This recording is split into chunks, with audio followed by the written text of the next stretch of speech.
sobre temas de aborto y derechos sexuales y reproductivos. Y está trabajando también desde hace varios años, fue el tema de su tesis de maestría sobre aborto y salud mental, y actualmente está cursando el doctorado y también está tratando este tema. Entonces tiene mucha información muy fresca, nueva, está tratando de encontrar nuevas formas de estudiar ese tema que en México ha sido poco estudiado y donde hay muchos sesgos que no son de tipo científico, sino temas pseudocientíficos al respecto. Entonces realmente le agradecemos mucho que haya aceptado venir a este seminario. Muchas gracias, Carla. Gracias, Lucía. Les agradezco mucho la invitación porque, como bien dices, pues este es un tema como súper controversial, ¿no? Que cuando se aborda como desde perspectivas que no necesariamente son pues las más rigurosas en términos científicos, ¿no? Y pues nos hacen falta como muchos espacios de interlocución porque también pues nos hemos encontrado como con muchas dificultades de gestión y como de hacer oír la investigación. Justo ahora lo que les voy a compartir en realidad es una especie de retrospectiva de lo que hemos venido haciendo, justo porque estamos como en un momento en el que estamos replanteando el proyecto, estamos como planteando la posibilidad de hacer un diseño más complejo que nos permita tener evidencia más contundente en el tema y pues tenemos como muchas nuevas preguntas, así que voy a aprovechar este espacio justo de interlocución con ustedes, ¿no? Para poder pues hacer un recuento de lo que llevamos y hacia dónde queremos como dirigirnos. Entonces, bueno, en realidad yo estoy acá sí porque mi trabajo personal está puesto sobre este tema, pero también como representante de un equipo de investigación que por suerte pues ha tenido como la colaboración de varias instancias, ¿no? Yo trabajo directamente con la doctora Luciana Ramos en el Instituto Nacional de Psiquiatría y hay otras investigadoras de este instituto que forman parte del equipo de investigación. Hemos establecido una colaboración con IPAS México desde que comenzamos a trabajar. La doctora Esquiabón ha jugado como un papel muy importante en este proyecto y en esta investigación. Seguimos colaborando con IPAS México y con la doctora Esquiabón, aunque ella ya no forme parte del equipo de IPAS. Y hemos establecido colaboración con la Secretaría de Salud de la Ciudad de México porque pues necesitábamos ir directamente a entrevistar a las mujeres. Así que también hemos tenido colaboración con el doctor Patricio Sangüesa. Quería hacer como esta antesala justo como para contarles que la investigación en realidad comenzó por una duda que se plantea luego de la despenalización del aborto en el 2007, ¿no? En realidad yo comencé a involucrarme en el tema porque en las audiencias públicas estaba en un proyecto en el que se estaban analizando los argumentos que se habían vertido en las audiencias públicas de la Suprema Corte de Justicia y pues en ese proyecto nos dimos cuenta de que la discusión en salud era muy importante para la despenalización, es decir, los argumentos de salud pública jugaron un papel indispensable para la despenalización y específicamente los argumentos de salud mental se habían estado poniendo en juego, ¿no? Hay un capítulo en el libro de la maestra Susana Lerner y de la maestra Melgar, que ellas coordinaron y que se publicó el año pasado, específicamente dedicado a la discusión sobre los argumentos de salud mental, y pues fue ahí como que empezamos a trabajar el tema, ¿no? Lo que observábamos era que en las audiencias muchas de las personas que estaban en contra de la despenalización retomaban argumentos de artículos científicos y les daban lectura. Luego veríamos que era una lectura pues más bien equívoca de la evidencia que se había generado hasta ese entonces. Les traje algunos ejemplos.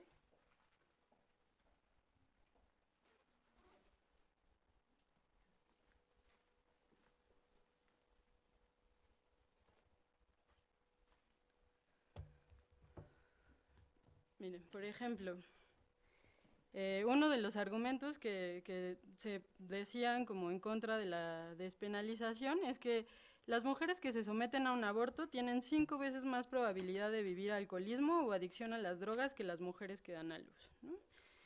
Un grupo en California de investigadores reportó en 2004 que aquellas mujeres que abortaron tuvieron una probabilidad 100% mayor de consumir marihuana y 149% mayor de consumir cocaína que las que continuaron su embarazo hasta el término. Otras cosas como sí existe un síndrome post-aborto que señala que la estructura física, psicológica y social de la mujer y sus familias se daña, ¿no? El post-aborto es una entidad patológica conocida por la Organización Mundial de la Salud. Y afirmaciones, digamos, similares a estas, que retomaban investigaciones que sí están publicadas en journals científicos, digamos, y que interpretaban pues, de manera equívoca los resultados. Para empezar, por ejemplo, los riesgos que reportan estas personas ni siquiera se leen así en términos científicos, ¿no? Entonces, digamos que va hasta ese punto, ¿no? de tergiversación de la información. Entonces, nada, ahí empezó como la duda y el gusanito de empezar a rascarle un poco al tema y pues lo que fuimos a hacer inmediatamente es más bien a revisar las investigaciones que se habían reportado en las audiencias. Y lo que vimos cuando revisamos esas investigaciones es que pues en realidad hay un debate internacional, ¿no? Que tiene décadas, por lo menos 5 décadas, en la literatura especializada en medicina y en psiquiatría, que pues está discutiendo si el aborto inducido tiene efectos graves en la salud mental de las mujeres, ¿no? Y se pueden localizar, como en este tema en general, más o menos 2 posturas, ¿no? La primera postura es aquella que afirma que existe un síndrome post-aborto y que podría tener efectos muy graves e irreversibles en la salud de las mujeres. Y la segunda postura es más bien una postura que ha añadido pues una serie de variables, digamos, a esta relación, que afirma que no hay una relación causal entre llevar a cabo un aborto inducido y tener graves afectaciones en la salud mental de las mujeres, sino que más bien pues esta serie de variables estaría explicando, digamos, el malestar que se podría presentar posteriormente, ¿no? Y agregan variables como la forma en la que se llevó a cabo el aborto, el marco legal, el estigma, los antecedentes psiquiátricos de las mujeres, los antecedentes psiquiátricos de las familias de las mujeres, las condiciones socioeconómicas, las intenciones de embarazo y una serie de variables que ahora les voy a contar cómo es que estamos intentando medir, ¿no? En realidad, pues este debate es un debate que sigue, que está actual, pues, ¿no? Que se sigue discutiendo, que se está teniendo todavía en la literatura internacional y que pues sigue generando como evidencia a favor y en contra, pero se han ido, digamos, moderando las posiciones. Como resultado de este debate también, desde 2007 se empezaron a hacer estudios que en medicina conocemos como metaanálisis, ¿no? Y que son como grandes compilaciones de todos los resultados de investigación que se han llevado a cabo hasta el momento. Y pues lo que encuentran estos estudios es que no hay una conclusión contundente sobre el tema porque en realidad hay un montón de problemas metodológicos de cómo se han venido midiendo pues estas variables y cómo se ha querido, digamos, argumentar la relación causal entre el aborto inducido y la enfermedad mental o el malestar que las mujeres o algunas mujeres han reportado. Ejemplos de estos sesgos son pues que se comparan mujeres que acaban de abortar con mujeres que abortaron hace 10 años, mujeres que abortaron en el primer trimestre con mujeres que abortaron en el segundo trimestre. Se utilizan técnicas estadísticas que comprueban, digamos, ciertos resultados, pero no se ajustan con otras variables o con otros métodos estadísticos que harían estos resultados más precisos, ¿no? Entonces, digamos que la discusión sigue en pie, ¿no? Estamos todavía dando la pelea y estamos tratando de generar evidencia pues cada vez más específica y situada en contextos específicos, ¿no? Una cosa importante que debemos como mencionar acá y que también ha sido como parte de la evolución de este debate es que a principios de año en el Congreso Mundial sobre Salud Mental se reunieron un montón de especialistas y la declaratoria del Congreso este año fue específicamente dedicada a la relación que existe entre la salud mental y la salud sexual y reproductiva, ¿no? Y la conclusión a la que llegaban estas especialistas pues era que realmente no se puede tener acceso a la salud mental o a la protección del derecho a la salud mental si no se tiene un acceso a cabalidad a la salud sexual y reproductiva, ¿no? Y que en ese sentido, pues la autonomía y el análisis de género que se hace del acceso al derecho a la salud es muy importante para garantizar también el acceso al derecho a la salud mental. Una cosa similar dice el relator especial de las Naciones Unidas sobre el derecho de toda persona al disfrute del más alto nivel posible de salud física y mental en el informe de justamente de este año, de junio de este año, en el que en realidad lo que va a argumentar es que pues, el análisis de género es muy importante porque las causas evitables de enfermedad están relacionadas con las determinantes sociales y que una de las determinantes sociales más importantes es justamente el género por las condiciones en las que las mujeres, digamos, vemos determinada nuestra salud por la violencia y pues por la carga global de obstáculos que enfrentamos por el simple hecho de ser mujeres, ¿no?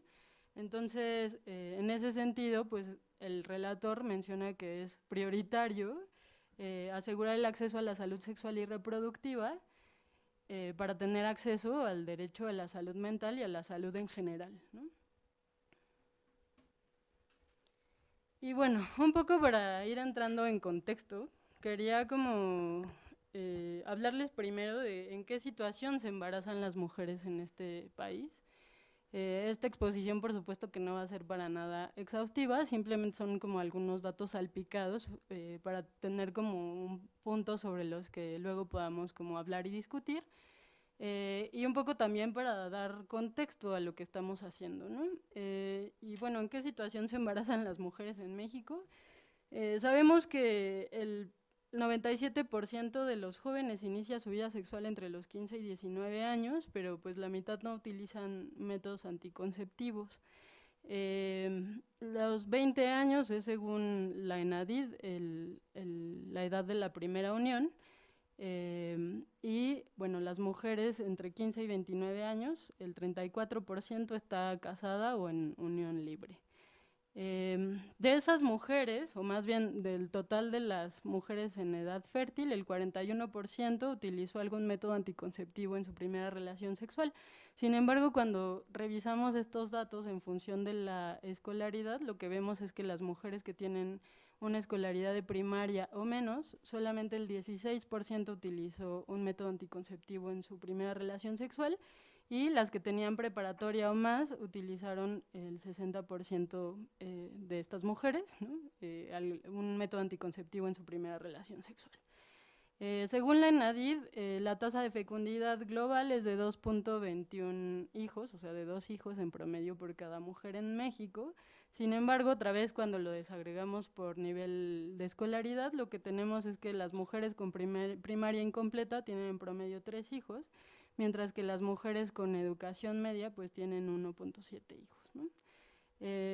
La tasa específica de fecundidad adolescente es de 77 nacimientos por cada 1000 mujeres entre 15 y 19 años, pero es de 180 nacimientos por cada 1000 mujeres en este mismo grupo de edad que no tienen escolaridad. Es decir, nos enfrentamos ante, como les decía, un problema que tiene que ver con las determinantes sociales, que tiene que ver con la desigualdad y que tiene que ver con esta carga global de obstáculos de la que habla la ONU cuando nos referimos a la posibilidad de la autonomía reproductiva de las mujeres.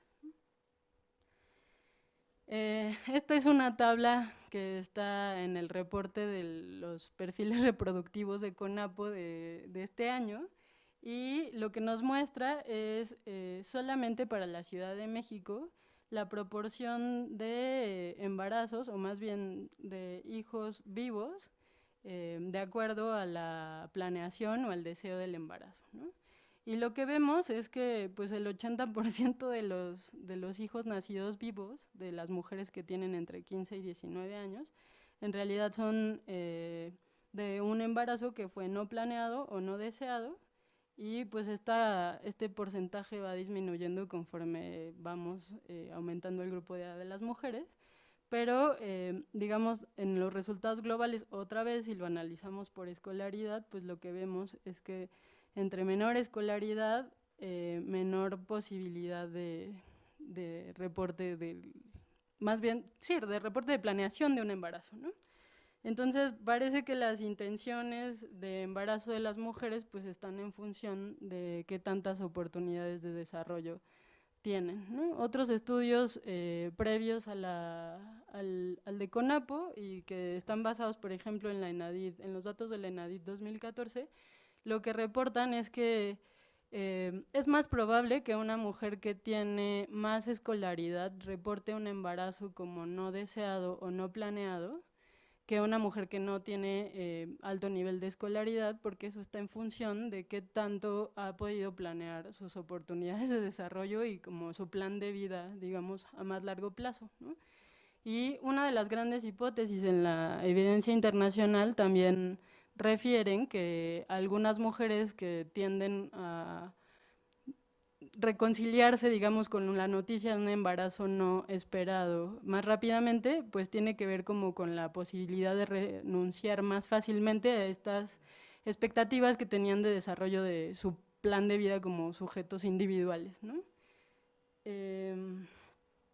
Otra cosa muy importante, pues es el contexto de violencia que enfrentamos las mujeres en México, ¿no?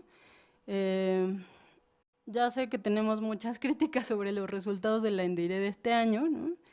Pero independientemente como del análisis metodológico que podamos hacer de la encuesta, pues me parece que es bastante claro que independientemente de la edad, ¿no? La prevalencia de violencia sexual se sostiene más o menos estable a lo largo de la vida de las mujeres.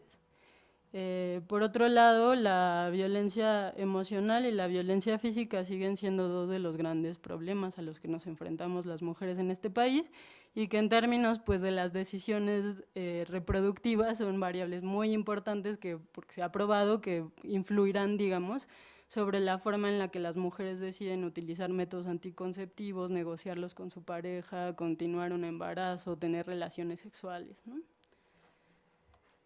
Y bueno, el abuso sexual en la infancia, que también tiene que ver como con estos resultados de la ENDIRE, y que lo que muestra pues es que un alto porcentaje de mujeres en México han enfrentado violencia sexual o enfrentaron violencia sexual en la infancia, ¿no? Y bueno, que contradice un poco estas hipótesis de que la familia es el lugar más seguro y también de que el embarazo es producto de una relación pues idílica entre chavos que se da en un contexto medio festivo, ¿no?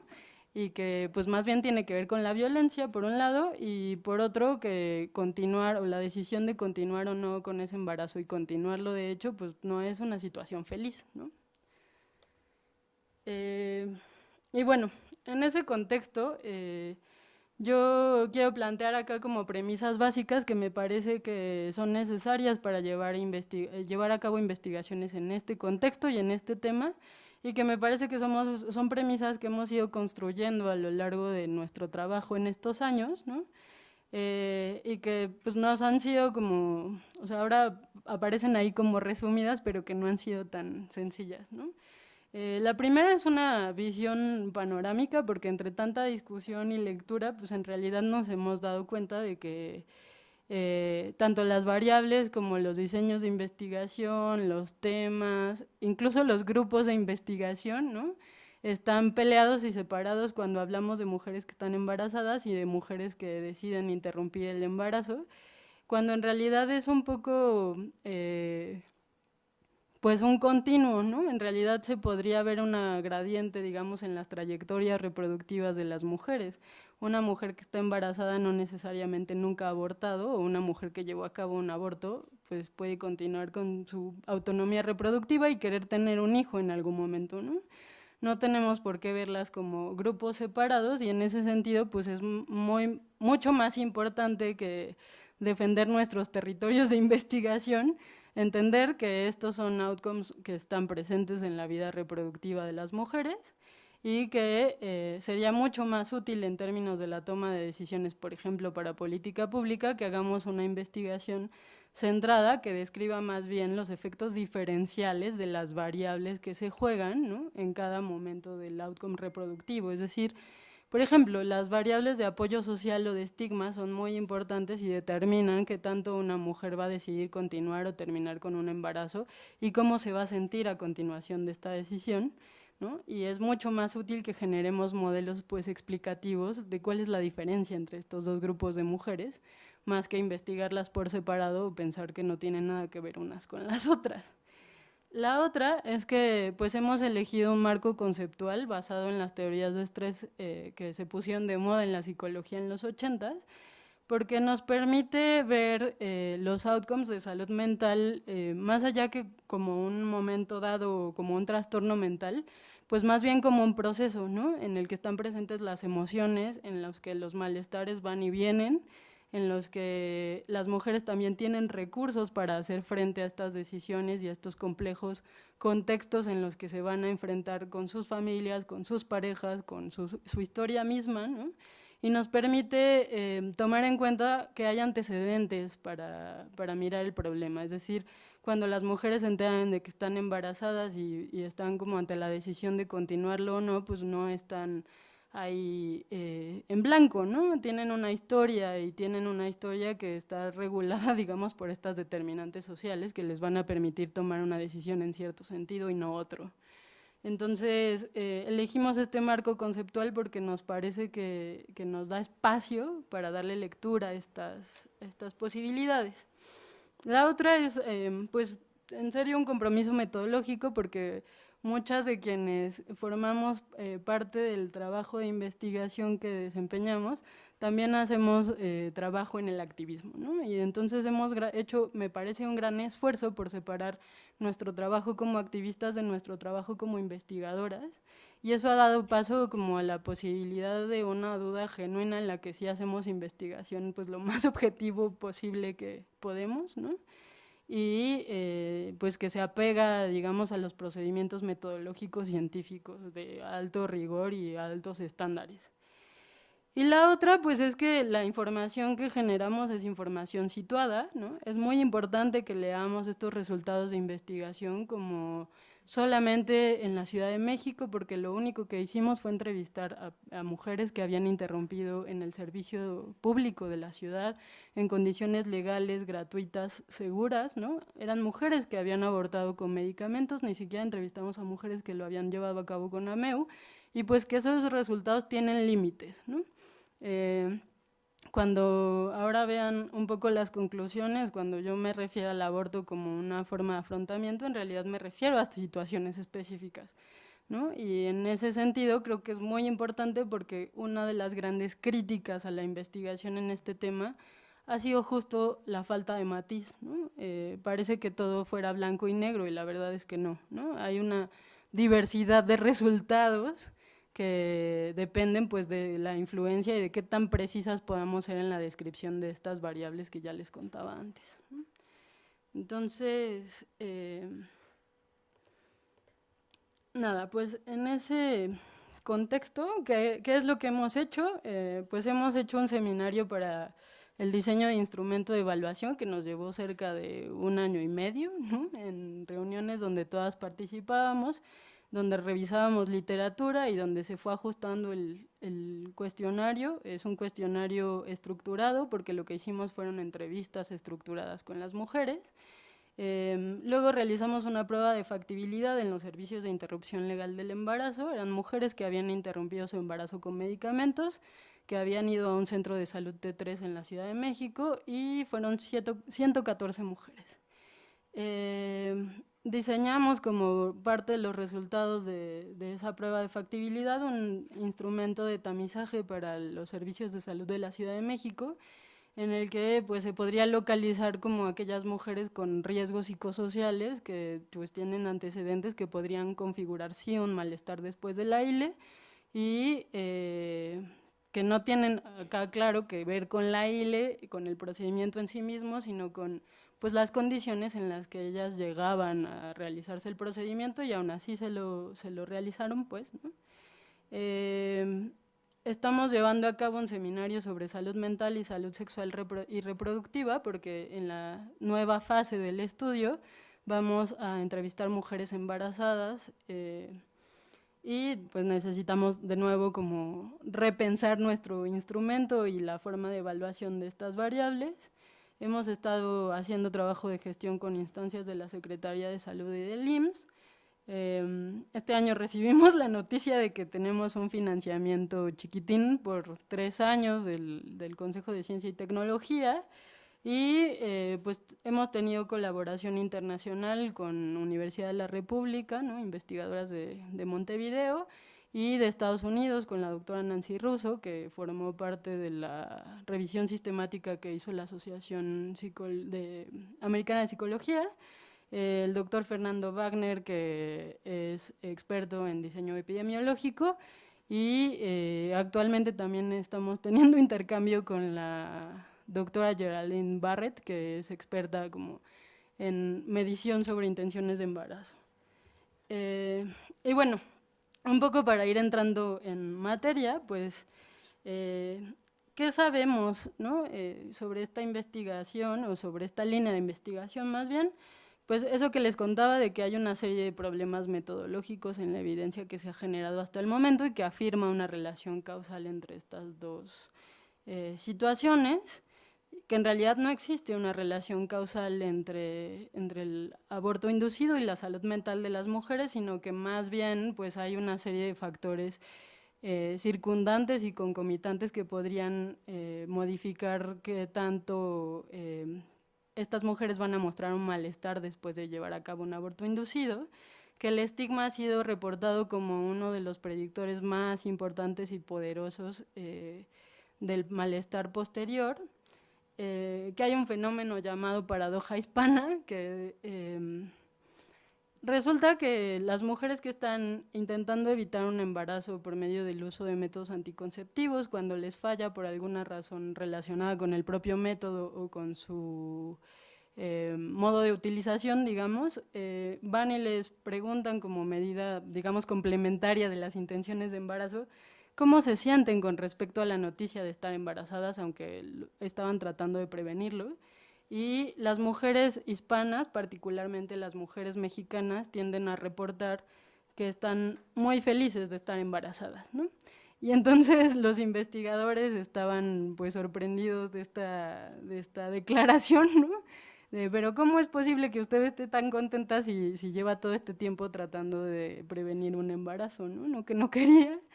Y pues en realidad lo que han tratado de explicar estas investigadoras pues es que se debe como al contexto de alta valoración de la maternidad en condiciones, específicamente de las condiciones de las mujeres latinas en Estados Unidos, ¿no? De contextos que son como, podrían ser mucho más conservadores que incluso los que tenemos en la Ciudad de México.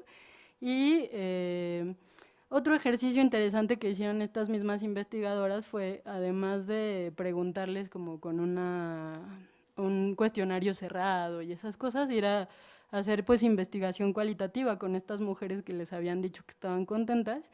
Y pues ya cuando uno profundiza en la entrevista resulta que no estaban tan contentas, ¿no? Que más bien la falla del método anticonceptivo pues tenía que ver con dificultades de conseguirlo, dificultades de saber usarlo, dificultades económicas que tenían que ver con su contexto de migrantes, ¿no? Y de extranjeras, digamos, y las dificultades de acceso al sistema de salud. Y pues otra cosa interesante que encontraron es que aquellas que decían que estaban más felices también tendían a reportarlo más como una bendición o como una especie de señal del destino, en el que ellas deberían estar pues más bien contentas con la decisión divina, ¿no? De haberles mandado un bebé, y pues que tener un hijo siempre era más maravilloso, mientras que las que tenían preocupaciones más prácticas, por ejemplo, sobre la crianza o sobre cómo iba a llevar el embarazo, pues sí estaban como más incómodas, digamos, con la noticia de que estaban embarazadas. Otra cosa que sabemos es que los antecedentes de depresión de las mujeres son muy importantes, porque haber tenido depresión alguna vez en la vida es un predictor importante de tener depresión durante el embarazo o el posparto, y pues que esta depresión podría tener consecuencias para las mujeres, digamos, a largo plazo, y también para sus hijos, ¿no? Hay estudios que muestran que es más probable que un adolescente se deprima si su madre estuvo deprimida, por ejemplo, en el posparto, ¿no? Y bueno, otra cosa que sabemos y que ya les había mencionado es que pues, la violencia modifica las decisiones reproductivas de las mujeres, ¿no? Hay evidencia de que la violencia emocional pues está relacionada con la coerción reproductiva, es decir, las mujeres tienen mucho más dificultades para decir que no ante una propuesta, por ejemplo, de tener relaciones sexuales aun cuando ellas no quieren, ¿no? Y cuando no hay pues violencia física y sexual juntas de por medio, ¿no? Que tienen muchas más dificultades para negociar los métodos anticonceptivos que van a utilizar y bueno, etcétera, ¿no? Que incluso el abuso sexual infantil es predictor también de prácticas sexuales de riesgo en la adultez, ¿no? Y bueno, ¿qué sabemos sobre las mujeres mexicanas? Estos son un poco más bien parte de nuestros hallazgos. Pues nada, lo que sabemos es que de las 114 mujeres, casi el 60% mencionó haber estado deprimida alguna vez en la vida. El 61% mencionó que su madre estuvo deprimida alguna vez en la vida. Y una cosa importante es que una cuarta parte de estas mujeres presentaron antecedentes de abuso sexual infantil, ¿no? 8.8% de las mujeres habían tenido algún episodio de violencia, violencia sexual después de los 15 años y 2.6 padecieron violencia sexual por parte de su pareja actual. Estos resultados son importantes porque la salud mental personal no se configuró como un factor de riesgo después en nuestros análisis, pero sí la salud mental de la madre, ¿no? Es decir, una mujer lleva a cabo una ILE y si su madre estaba deprimida o estuvo deprimida alguna vez en la vida, es más probable que ella presente malestar después de llevar a cabo una ILE, ¿no? La violencia sexual, a pesar de ser uno de los grandes predictores en la evidencia internacional, pues en realidad para nosotros no se configuró como un factor de riesgo y pues aquí aparecen como nuevas preguntas, ¿no? Una consideración importante es que en realidad entrevistamos muy pocas mujeres como para que el análisis estadístico diera cuenta de este factor como un factor de riesgo. Sin embargo, la prevalencia de abuso sexual infantil, por ejemplo, era elevada y entonces pues habría que preguntarse qué pasa con los procesos de resiliencia, ¿no? En las mujeres que han estado expuestas a este tipo de violencia cuando están ejerciendo pues, su autonomía reproductiva, por ejemplo, ante la decisión de llevar a cabo una interrupción legal del embarazo. Un dato que es importante es que una cuarta parte de estas mujeres sí presentó malestar, pero nosotros no entendemos malestar como un trastorno mental, sino como simplemente sintomatología depresiva elevada, es decir, eran mujeres que entrevistadas en las mismas circunstancias, llevado a cabo el procedimiento en las mismas circunstancias, reportaban pues síntomas un poco más elevadas que el resto de las mujeres entrevistadas, ¿no?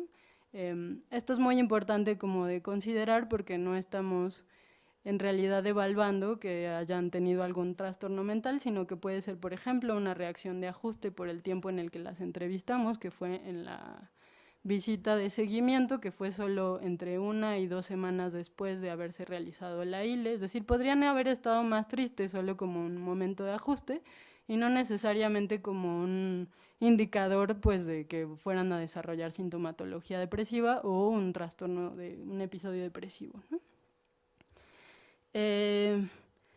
Estas gráficas son muy divertidas porque nosotros preguntamos a las mujeres cómo se sentían en dos sentidos, ¿no? Emociones positivas y emociones negativas en la más clásica de las teorías psicológicas, ¿no? En 3 momentos: cuando se enteraron de que estaban embarazadas, cuando tomaron la decisión de interrumpir un embarazo y una vez que había terminado el procedimiento, ¿no?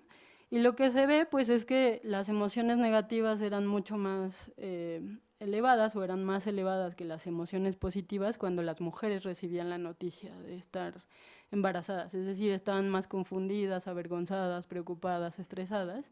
Y estas emociones negativas fueron disminuyendo conforme iba avanzando el proceso y las emociones positivas iban aumentando. de manera tal que las emociones positivas alcanzaron su medición más elevada cuando terminó el proceso. Es decir, una vez que las mujeres habían llevado a cabo la ILE y que estaban seguras de que había funcionado, ¿no? Que habían recibido la noticia de que en su nuevo ultrasonido ya no había pues rastros de un embarazo, que se había terminado el proceso, estas mujeres estaban mucho más contentas, aliviadas, satisfechas con su decisión, y que el puntaje que alcanzaron las emociones positivas fue mucho más elevado que cualquier momento, ¿no? del proceso, cuando terminó todo el procedimiento. Otra cosa importante es que al momento de tomar la decisión, las emociones positivas podrían jugar un papel protector, es decir, las mujeres que estaban más contentas, aliviadas, satisfechas, una vez que habían tomado la decisión, tenían mucha menor probabilidad, 70% menor probabilidad de presentar malestar cuando había terminado el proceso. Y las mujeres que tenían estas emociones positivas cuando había terminado el AILE, ¿no? Cuando ya habían recibido la noticia de que se acabó, ¿no? Tenían 90% más de probabilidad menor probabilidad de presentar malestar una vez que había terminado el proceso, ¿no? Y bueno, esto es importante porque, bueno, si las emociones negativas están presentes a lo largo de todo el proceso y se relacionan naturalmente, digamos, con la sintomatología depresiva para quienes sí estaban con malestar, ¿no? ¿Qué emociones negativas eran las que se estaban presentando? Entonces tenemos que aquellas que se sentían avergonzadas o confundidas cuando recibían la noticia del embarazo iban a tener más probabilidad de tener sintomatología depresiva elevada cuando la ILE terminara, ¿no? Aquellas que se sentían culpables y enojadas cuando tomaron la decisión de interrumpir el embarazo tenían más probabilidad luego de tener sintomatología. Y aquellas que estaban enojadas también tenían más probabilidad, que estaban enojadas cuando ya había terminado el proceso, tenían más probabilidad de presentar malestar posterior. Y acá parece como muy importante la depresión de la madre, es decir, aquellas que habían tenido una madre que había estado deprimida alguna vez en la vida, tenían también mayor probabilidad de deprimirse luego del proceso del AILE.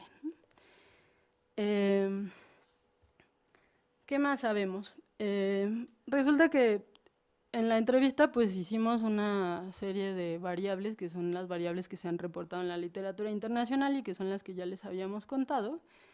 Y dentro de todos los factores de riesgo hay unos que nos sorprendieron, que no se configuraron como factores de riesgo y otros que sí, ¿no? Por ejemplo, nosotros no encontramos diferencia entre la escolaridad de las mujeres. Esto podría explicarse porque en realidad la escolaridad de las mujeres que asisten a la ILE pues es una escolaridad realmente elevada, ¿no? El grueso de la población que interrumpe su embarazo en los servicios de ILE tienen preparatoria o más, ¿no? El grueso de la población está entre los 20 y los 29 años. Y pues nuestros resultados de investigación, en realidad en términos de las condiciones sociodemográficas de las mujeres, son muy similares a los que reporta el Sistema de Información de la Secretaría de Salud. Lo que sí encontramos es que en realidad no tener pareja aumenta la probabilidad de tener malestar después de la ILE, ¿no? El estigma percibido aumenta la probabilidad de tener malestar después de la ILE. Y esta decisión de abortar tomada con otra persona aumenta la probabilidad de malestar después de la ILE. No tener pareja es la que aumenta como con más fuerza la probabilidad, y el estigma pues es una variable que siempre se va a mantener presente, aunque aquí el riesgo no aparece como muy elevado. En realidad lo que hemos encontrado es que hagamos los ajustes que hagamos en las mediciones y en los análisis, digamos, estadísticos, estigma es la que siempre se sostiene, ¿no? Y la decisión de abortar tomada con otra persona en realidad es una cosa que nos saltó, porque cuando nosotros les preguntábamos a las mujeres sobre con quién habían tomado esta decisión, les dábamos tres opciones, ¿no? Que la decisión era principalmente suya, que había sido tomada con otra persona y que había sido presionada por otra persona. Las mujeres que dijeron que habían tenido la decisión presionada por otra persona eran 2, ¿no? Que eran las más jóvenes, y en términos, digamos, del análisis estadístico no podíamos incluirlas porque no nos da para hacer la cuenta, pero cuando metimos las otras 2 respuestas, en realidad salió que las mujeres que habían tomado la decisión con otra persona eran las que tenían más probabilidad de sentirse con sintomatología después, ¿no? Entonces, bueno, acá la hipótesis es que en realidad no iban a decir que estaban presionadas, que probablemente nuestro instrumento no había sido muy sensible al darles estas opciones de respuesta, y que habría que preguntar pues de otro modo para hacer como más fina la medición. Y bueno, un poco para ir pues concluyendo, en realidad lo que nosotros hipotetizamos es que pues el aborto no es el estresor crónico, ¿no? Que, ni siquiera el estresor agudo que se presenta como ante estas situaciones en la vida de las mujeres, sino que más bien es el embarazo, y específicamente el embarazo no intencional, ¿no? Que en ese sentido, pues el aborto seguro no representa un riesgo para la salud mental de las mujeres, al menos para las mujeres que lo llevan a cabo en condiciones legales, seguras y con medicamentos, ¿no? Y que el aborto pues podría ser en realidad una estrategia de afrontamiento frente a este estresor que viene como a alterar una especie de estabilidad en la vida de las mujeres, y que en tanto se desencadene como estrategia de afrontamiento, pues podría ser o configurarse como un factor protector de desarrollar un malestar asociado a continuar un embarazo que no se quería tener. Es decir, protege, digamos, el malestar que podría configurarse en un embarazo forzado o en una maternidad forzada, por ejemplo, ¿no? Y que pues más bien son los riesgos preexistentes o concomitantes los que configuran un estresor agudo en un estresor crónico, que la necesidad de incorporar otras variables pues es muy importante, ¿no? Y la necesidad también de incorporar grupos de comparación, por eso ahora estamos interesadas en continuar la investigación más bien entrevistando mujeres embarazadas. Y bueno, estamos también en proceso como de ajustar un diseño de investigación que nos permita hacer como comparaciones más precisas. Y pues en ese sentido tenemos un montón de preguntas nuevas, ¿no? Por ejemplo, ¿cómo se relacionan las intenciones del embarazo con el malestar? ¿Qué hace distintas a las mujeres que resuelven un embarazo no intencional sin malestar de quienes sí desarrollan alguna sintomatología? ¿Cómo se configura esto que les contaba de si las mujeres que habían enfrentado violencia sexual son más resilientes, y cómo operan estos procesos de la resiliencia cuando se trata de decisiones relacionadas con la autonomía reproductiva y con el cuerpo y la sexualidad, ¿no? ¿Cómo se relaciona esta variable que nos saltó de la depresión de la madre alguna vez en la vida, pues con el proceso de la interrupción de un embarazo, o con aquellas embarazadas que pues están teniendo un embarazo no intencional y que tienen que resolverlo, ¿no? Y, por ejemplo, qué tan importante es el estigma por abortar entre las mujeres que decidieron continuar un embarazo, ¿no? Y bueno, pues aquí lo dejaría como para abrir espacio a los comentarios y a la discusión.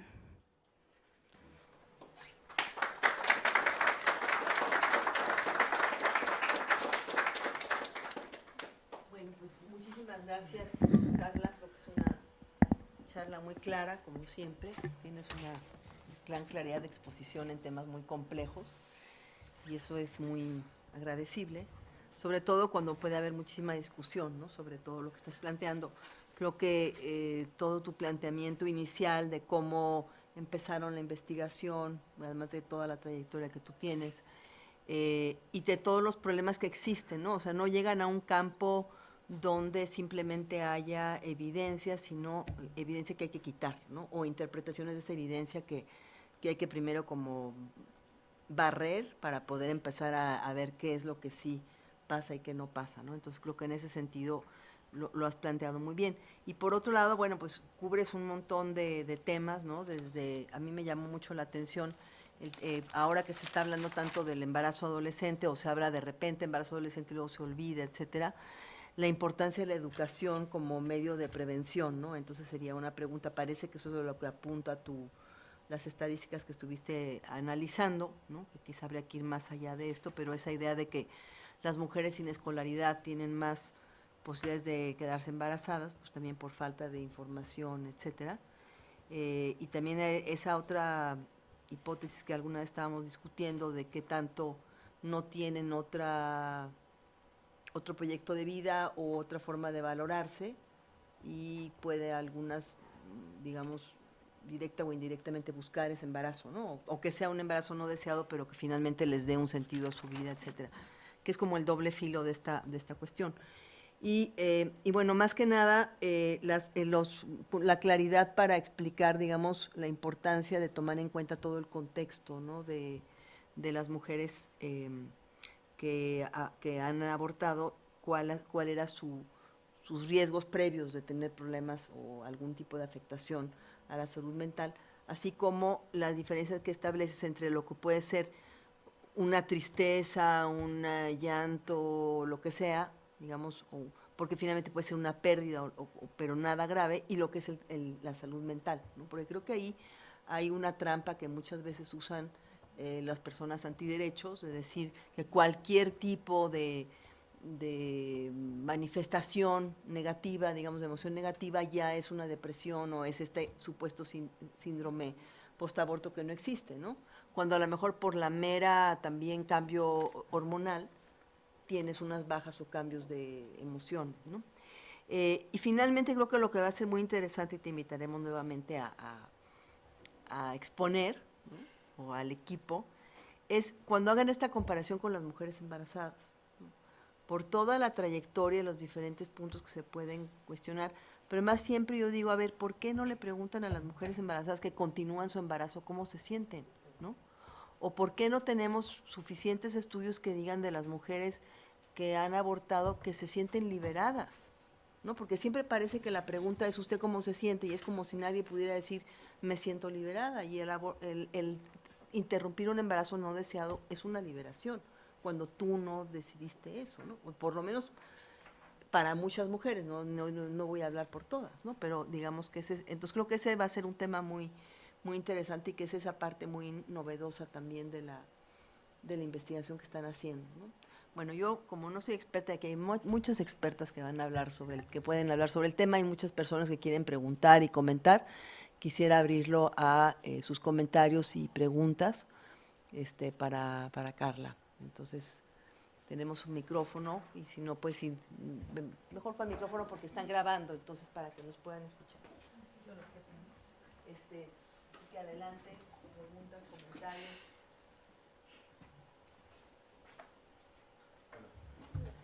Nada más para la tele, no se escucha. Perdón. No, si tiene que escuchar. No es nada más para que parezca que estamos grabando. Ya está. Ya está.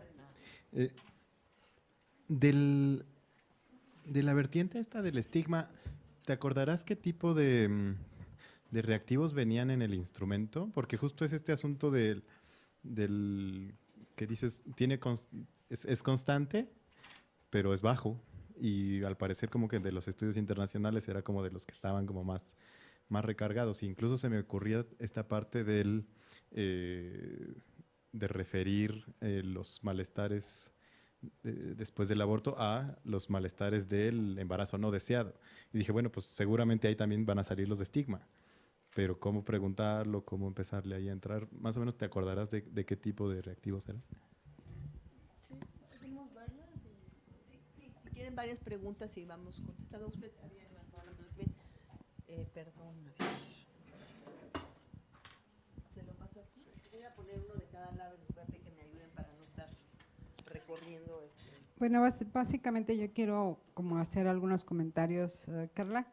Me parece pues como estos otros elementos que aparecen en la decisión, que acompañan a la decisión, y que tú puntualizas que el malestar está más sobre todo puesto en los factores externos que me dicen que soy mala persona o que el aborto es malo o que el aborto es un asesinato y entonces como todas estas cosas. Y creo que la entrevista en la primera o segunda semana pues también nos puede restar la oportunidad de tener una lectura diferente porque es muy pronto. Una semana después de una interrupción tenemos ciertamente después de un aborto, dependiendo de la edad gestacional, tenemos cambios emocionales que tienen que ver con los cambios hormonales. Entonces, cómo se siente una mujer en una semana a cómo se siente en la segunda o tercera semana después de interrumpir un embarazo, las emociones son diferentes. Y la otra situación pues es como todos los otros elementos que al menos en nuestra experiencia valoramos como de un puntaje negativo muy alto, que es la ruptura de pareja, el conocimiento de que la pareja con la que yo estaba la tenía idealizada, porque sentía que era mi acompañante, estábamos en una decisión compartida, en un compromiso compartido, y que se presenta el embarazo y él ya no contesta, ya no está, y ese es un elemento, creo que es muy frecuente que se presenta en las mujeres que interrumpen el embarazo, porque están de alguna manera las mujeres en sobrevaloración de la maternidad, están en el ideal de reproducir lo establecido de ser madre, en mejores condiciones, en lo que yo quiero dar lo que no tuve, o sea, una serie de elementos que nos han hecho pensar que es lo ideal para tener un hijo. Y entonces, en esa forma, en ese querer responder a ese ideal de maternidad, la mujer dice, no voy a tener un hijo sin acompañamiento porque no puedo dar eso que yo tengo que darle a un hijo. Entonces, allí en ese elemento creo que surge la parte de decir, estoy feliz de estar embarazada, pero no ahora. Y entonces, cuando se le pregunta a una mujer cómo está, con frecuencia las mujeres nos dicen, estoy contenta, pero sé que no puedo continuar este embarazo. Estoy contenta porque sé que puedo reproducirme, porque ciertamente la reproducción tiene un calificativo, bueno, tiene un elemento importante en la vida de las mujeres, puesto que tienen esa posibilidad, ¿no? Entonces, sí es frecuente que las mujeres que vienen a interrumpir un embarazo manifiesten el sentirse contentas con saberse embarazadas, aunque saben perfectamente que no van a continuar ese embarazo. Y bueno, el elemento violencia que cada vez se hace más evidente, que hace también que la mujer tenga una carga menor. Cuando el embarazo es por violencia sexual, la mujer en ese momento hay un corresponsable que le permite vivir la experiencia de otra manera. No voy a tener un hijo de un embarazo que yo no busqué, de algo que no soy responsable, ¿no? Entonces, pues son comentarios. ¿Alguien más? Por el momento, sí, usted, sí, lo puede.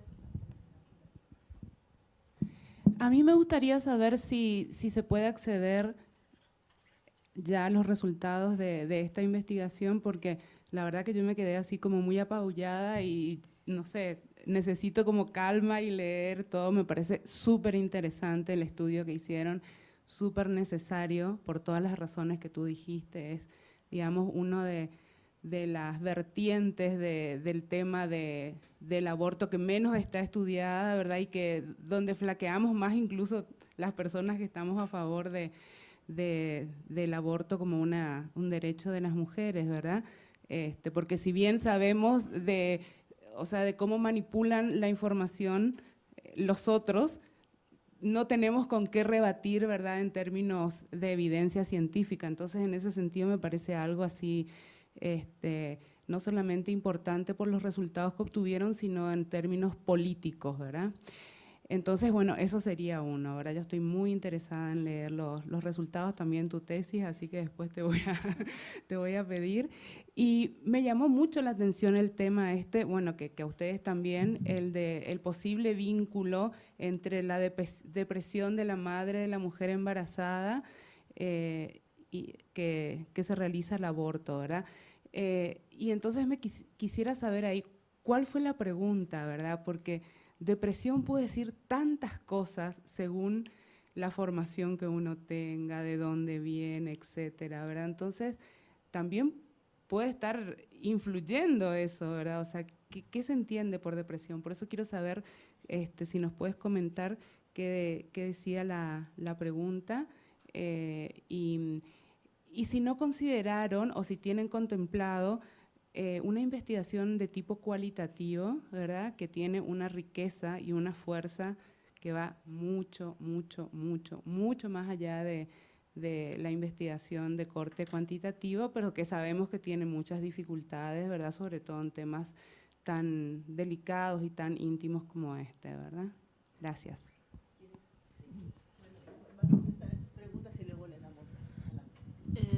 Sobre la pregunta de los reactivos de estigma, utilizamos una escala que nosotras adaptamos de investigadoras que habían trabajado con latinas en Estados Unidos y que es, digamos, como el instrumento por excelencia que se utiliza, que es un poco distinto al que validaron en México Sorajindo y colaboradoras, pero que tienen dimensiones muy cercanas, ¿no? Nosotras nos concentramos en dos tipos de dimensiones, una que era el estigma internalizado y dos, el estigma social percibido.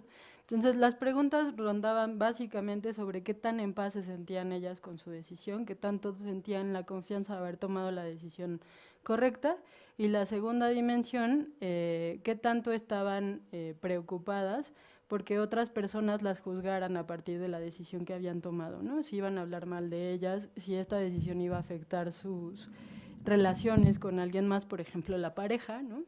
Y bueno, nada, lo que encontramos es que las mujeres, por ejemplo, tenían, el 60% nos dijo que estaban muy satisfechas con haber tomado la mejor decisión que habían, pues que se habían planteado, ¿no? El 50% de ellas estaban seguras de que estaban pues en paz con la decisión y estaban realmente pues nada preocupadas. El 65% dijo que no tenían ningún tipo de rechazo al aborto en general y el 67% dijo que estaba pues muy en paz con su decisión personal porque no tenía ningún conflicto religioso, ¿no? Pero la mitad de ellas, más o menos no era la mitad, perdón, era cerca del 20%, ¿no? Decía que sí estaba preocupada, que estaba muy preocupada por qué tanto la iban a humillar otras personas si se enteraran de que había tomado esta decisión. Y pues a la tercera parte, es decir, al 27%, le preocupaba que se enteraran, digamos, como hacer pública esta decisión de interrumpir el embarazo, ¿no? Esta escala estamos como en proceso de validarla y de publicarla porque es una escala que, a diferencia de la que se ha validado ya en México, es la primera vez que se aplica directamente con mujeres que han interrumpido un embarazo. La otra se aplicó, digamos, en población general. Y es una escala que, a diferencia de la otra, solo tiene 8 reactivos, ¿no? Entonces, aplicarla es realmente rápido, fácil, y tiene una escala de Likert que va desde nada hasta mucho en las opciones de respuesta, y pues que en ese sentido permite, digamos, graduar, ¿no? Qué tanto reportan las mujeres pues este estigma. Sí, las propiedades psicométricas fueron como adecuadas, ¿no? Y pues nada, va a estar próximamente disponible para usarla en población mexicana, digamos, ¿no? La otra sobre los comentarios, sí, en realidad nosotras estamos tratando como de hacer más precisa la medición. Entendemos que la semana de seguimiento de la ILE es un momento como complicado también en términos como de las aseveraciones que se hacen y cómo podrían estarse confundiendo los síntomas con las emociones que las mujeres reportan. Sin embargo, pues lo que vemos es que casi todas lo resuelven bastante bien, ¿no? Que sí puede ser como una reacción de ajuste. Y bueno, en realidad una de las complicaciones logísticas, justo por el modo en el que estamos haciendo investigación, que es cuantitativa y que intentamos como tener información pues poblacional, ¿no? una de las grandes complicaciones fue tratar de darle seguimiento a las mujeres, ¿no? Por un lado, porque van y lo interrumpen, o sea, interrumpen el embarazo, y es como muy difícil tener datos de localización después y poder como darle seguimiento, porque las mismas mujeres pues no quieren como seguir hablando del tema, y también porque pues en términos de la logística de investigación es muy caro. Y bueno, hasta este año hemos ya contado con financiamiento, que todavía estamos en espera, pero en realidad creo que una cosa que no mencioné al principio es que la colaboración también era importante, ¿no? Porque pues en realidad empezamos a hacer este estudio casi como por amor al arte, ¿no? Estábamos ahí, todo el trabajo fue como súper horizontal, y en realidad no teníamos pues más que nuestras ganas de hacer investigación sobre el tema, porque habíamos tenido pues por lo menos 4 o 5 convocatorias, por ejemplo, de CONACYT para conseguir financiamiento, y habíamos como tenido muchos líos. Incluso por ahí se armó un escándalo de un dictamen que recibimos mal dictaminado de quienes deciden en CONACYT si nos iban a dar financiamiento o no, porque era claramente una posición que estaba en contra de la despenalización del aborto, y el comentario pues no tenía ningún disfraz, ¿no? Fue así como de, no, porque ustedes casi abortistas, ¿no? No pueden hacer… sí, CONACYT. Y CONACYT, que se supone que tiene dictaminadores que hacen investigación de alto nivel, ¿no? Entonces, pues eso. Y bueno, no es parte como de los resultados de esta investigación, pero una de las integrantes del equipo es la psicóloga Olivia Ortiz, ¿no?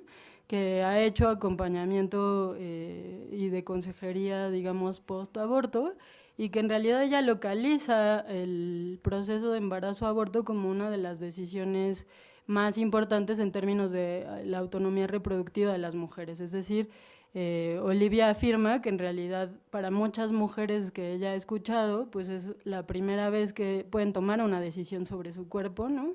Y que es una decisión que se vuelve trascendental en el proceso terapéutico, porque a partir, digamos, de esta experiencia, pues pueden como generalizar que tienen recursos y herramientas que pueden como pues poner en marcha también en otros procesos, ¿no? Y es ahí también donde identifican relaciones violentas, por ejemplo, con las parejas que habían tenido, e incluso como de la relación con su propia familia de origen, digamos, ¿no?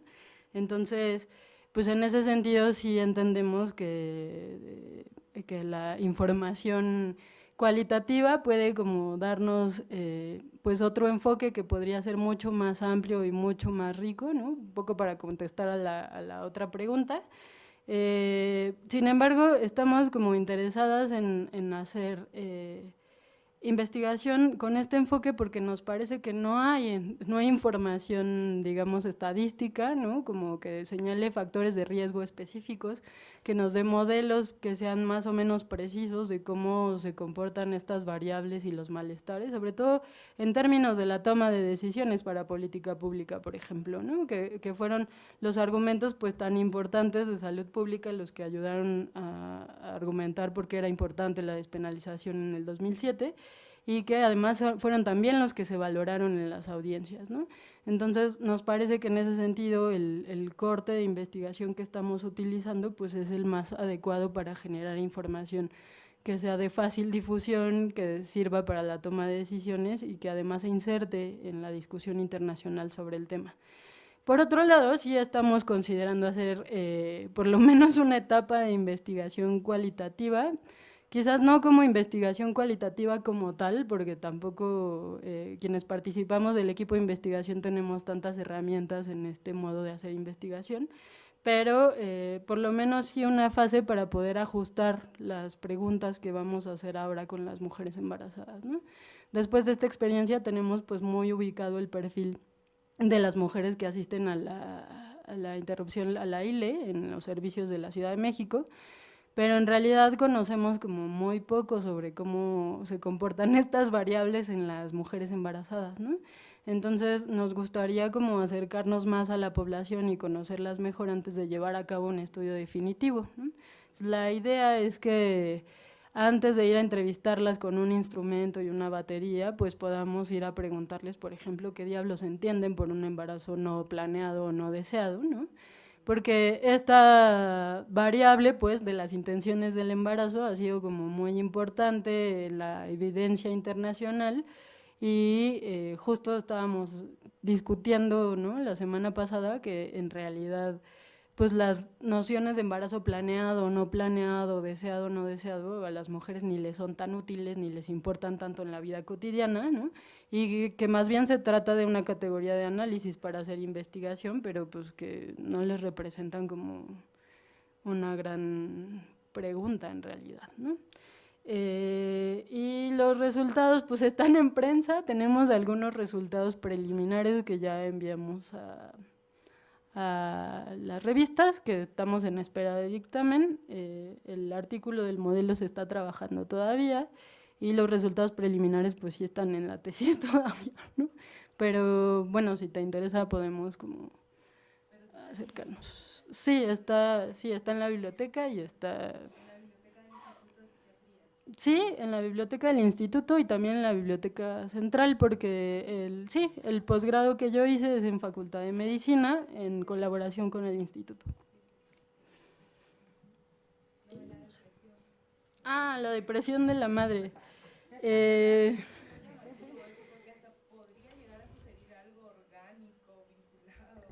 En realidad nosotros la incluimos como parte de la hipótesis de que la depresión pues tiene un componente genético, ¿no? Y que en ese sentido pues la transmisión podría ser por esa vía. Cuando empezamos a hacer los análisis, resultó que nosotros estábamos tratando de hacer el instrumento lo más corto posible y de todas maneras fue un instrumento largo, ¿no?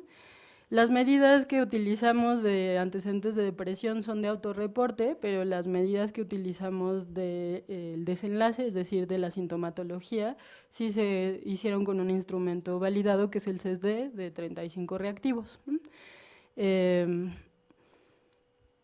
Si ven las cifras de depresión de la madre, creo que estaban acá, son muy elevadas, ¿no? Es decir, la prevalencia, por lo menos para nuestra muestra, parece muy elevada.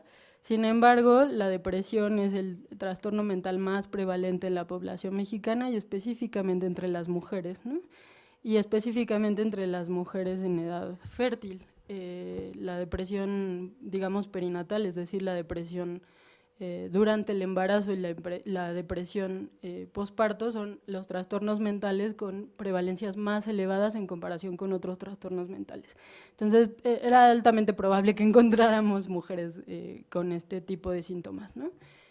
Nosotros usamos medidas de autorreporte, es decir, les fuimos a preguntar si alguna vez en la vida ellas se habían sentido tan tristes y decaídas como los síntomas que les acabábamos de leer del CESD, ¿no?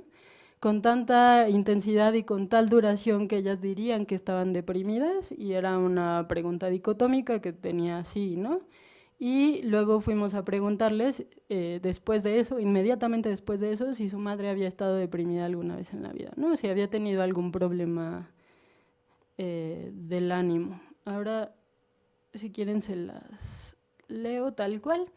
Y nada, un poco lo interesante acá es que al final pues nosotros incluimos el reactivo porque esperábamos controlar la variable, justo como porque entendíamos que tenía un componente genético, y en realidad lo que salió pues es que tiene un componente más bien social, ¿no? Relacionado por un lado con las expectativas que ellas mismas tienen sobre la maternidad y sobre el embarazo, y por otro lado, una de las hipótesis que tenemos es que probablemente tienen que ver con el apoyo social que ellas pues, pueden conseguir o gestionar con su propia madre a la hora de tomar una decisión como la de la interrupción del embarazo. Pero es una cosa en la que estamos trabajando para afinar la medición y como hacerla más precisa, y estamos pues sí considerando la posibilidad de utilizar un instrumento que esté validado y preguntas que sean como mucho más precisas para aclarar la relación de esta variable. Y la pregunta era...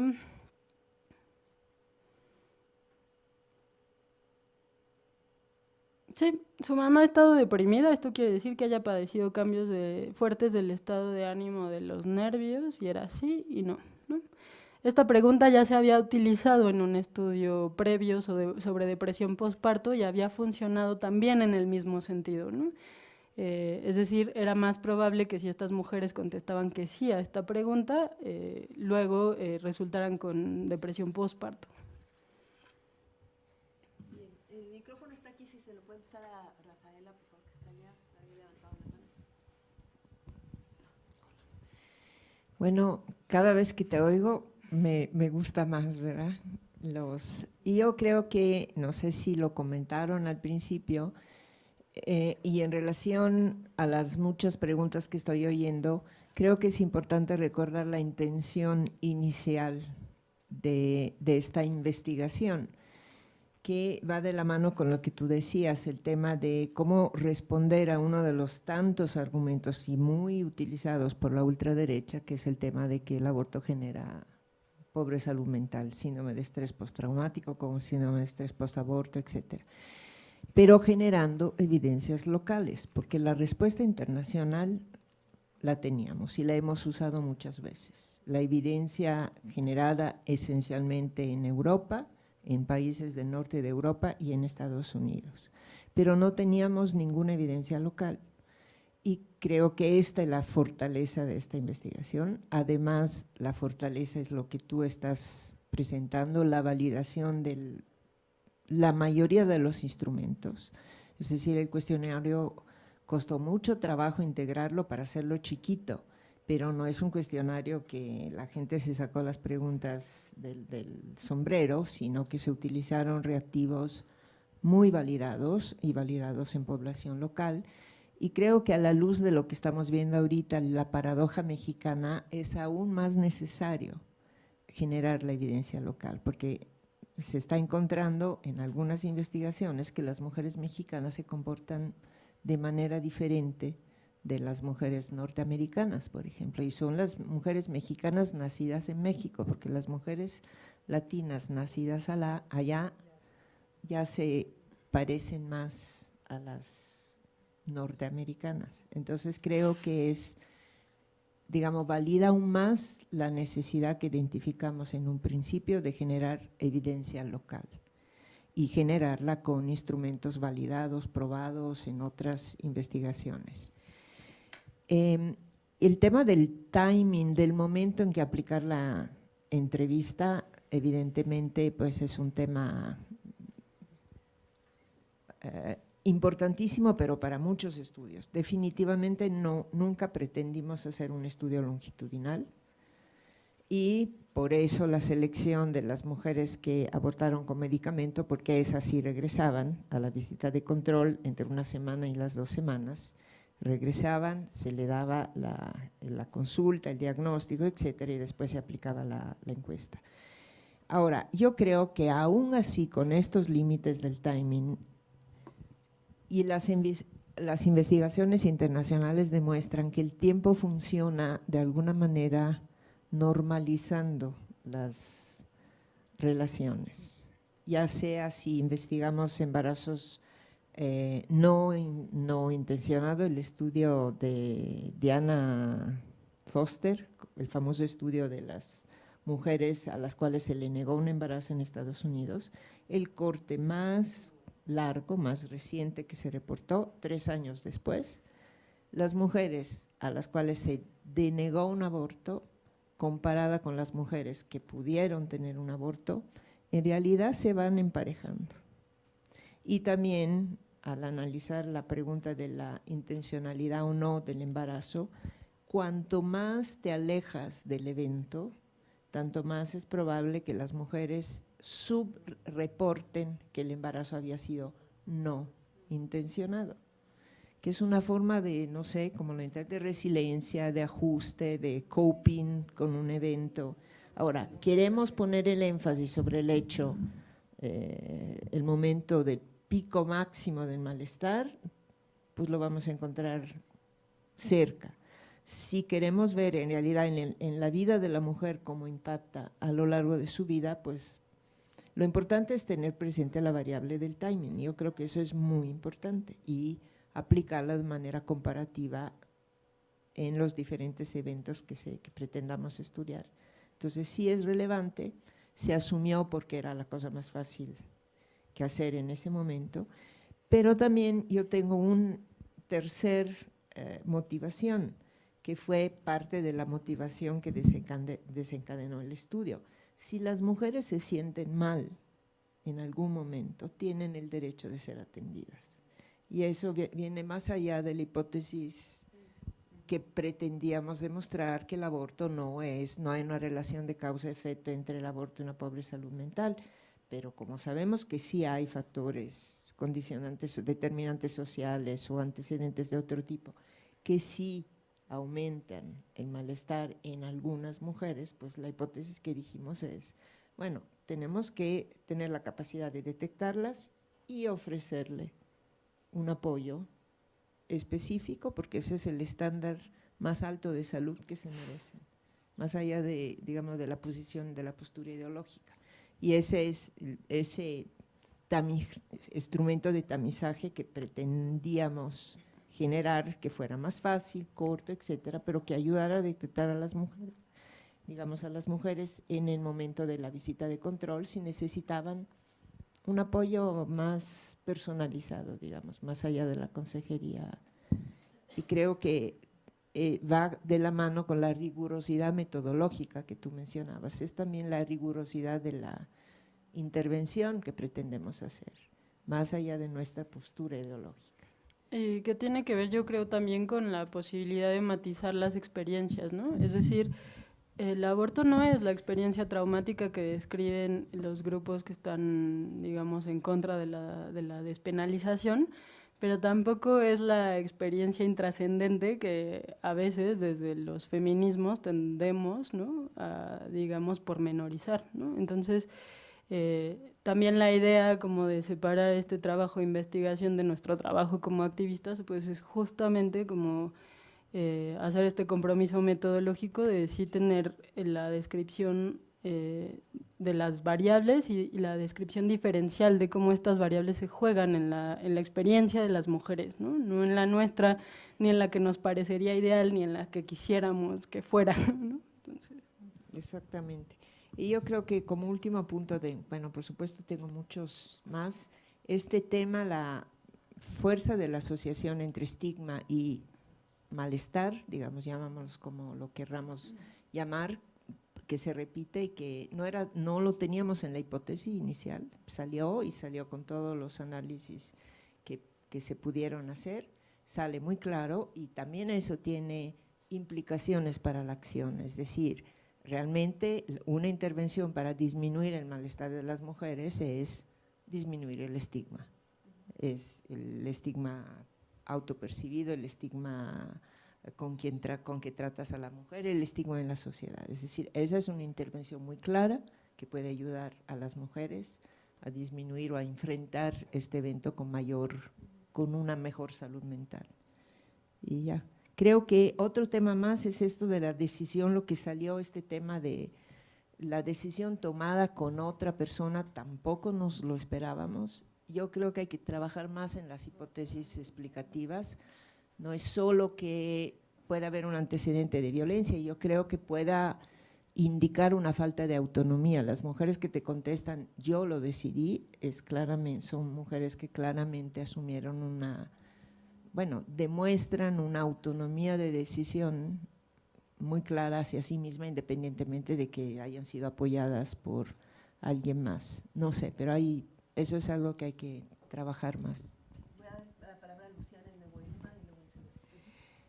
Nada más, bueno, también un poco aclarar como parte del equipo que las dificultades además han sido pues logística, o sea, de hecho el propio tema, ¿no? Estamos viendo de trabajar con mujeres embarazadas, pero planteando a los médicos que tiene que ver algo con el tema de que sea deseado o no deseado, nos ha generado dificultades simplemente para poder entrar, por ejemplo, ¿no?, a Hospital General o este tipo de cuestiones. O sea, hay mucha resistencia del ámbito médico, entonces también diseñar una investigación de este tipo es muy complicado, ¿no? Y en eso, pues en eso estamos, por eso.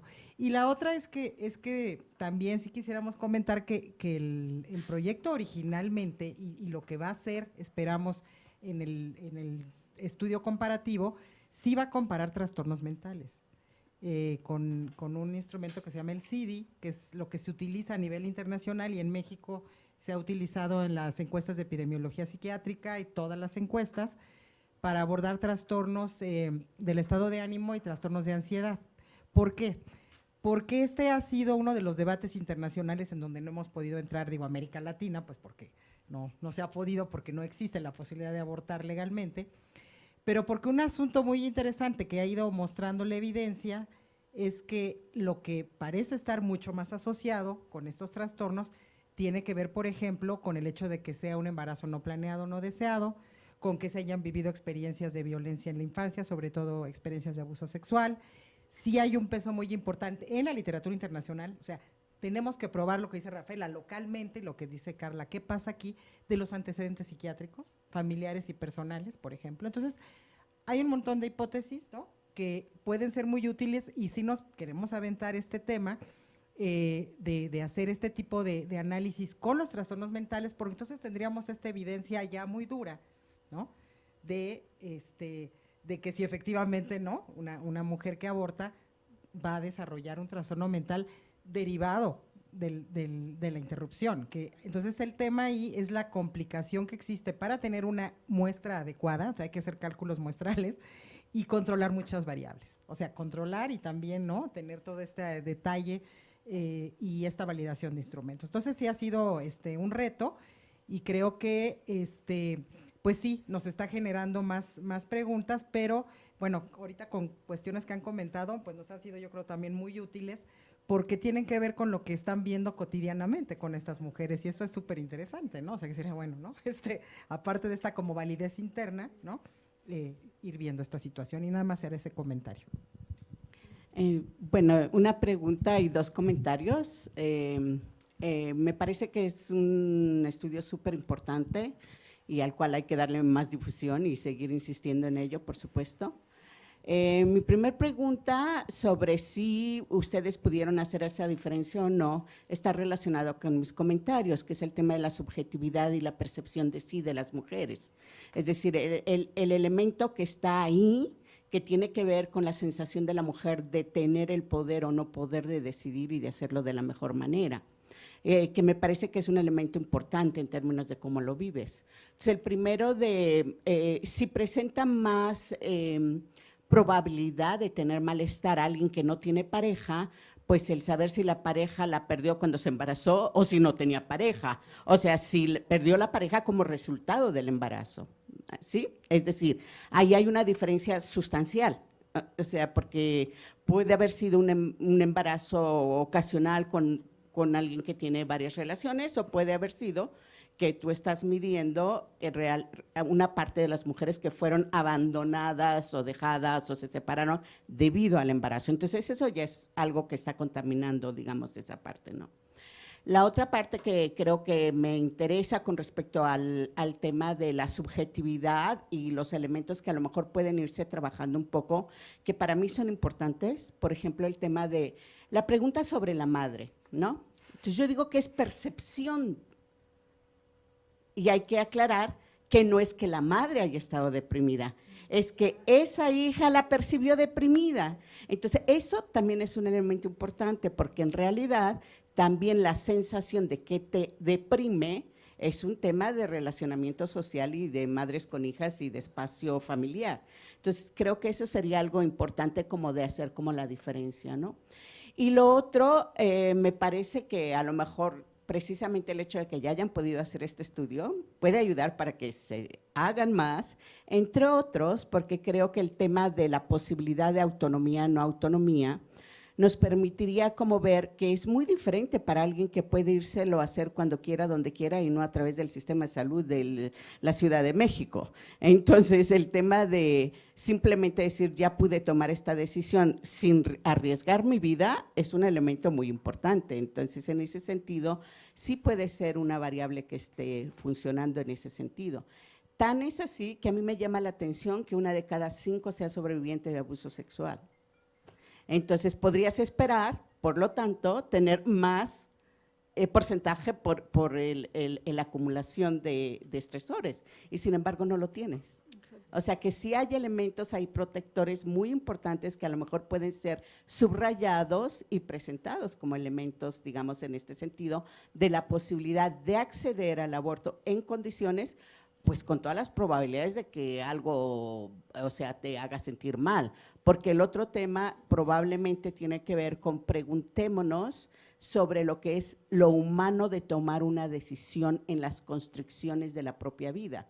O sea, siempre va a haber algún tema de posibilidad de no sentirnos bien con esa decisión, pero esa fue nuestra mejor decisión y ese elemento se está jugando, digamos, también en el tema protector.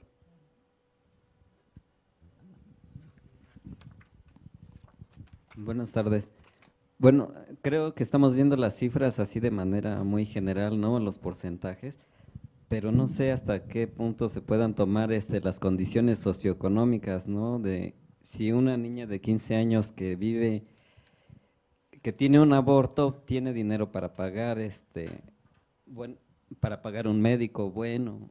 Una niña que vive, por ejemplo, en un cerro, una montaña, en las barrancas, no va a tener dinero y va a vivir en hacinamiento. Probablemente hay 10, 15 niñas, ¿no?, que van a tener ese mismo problema.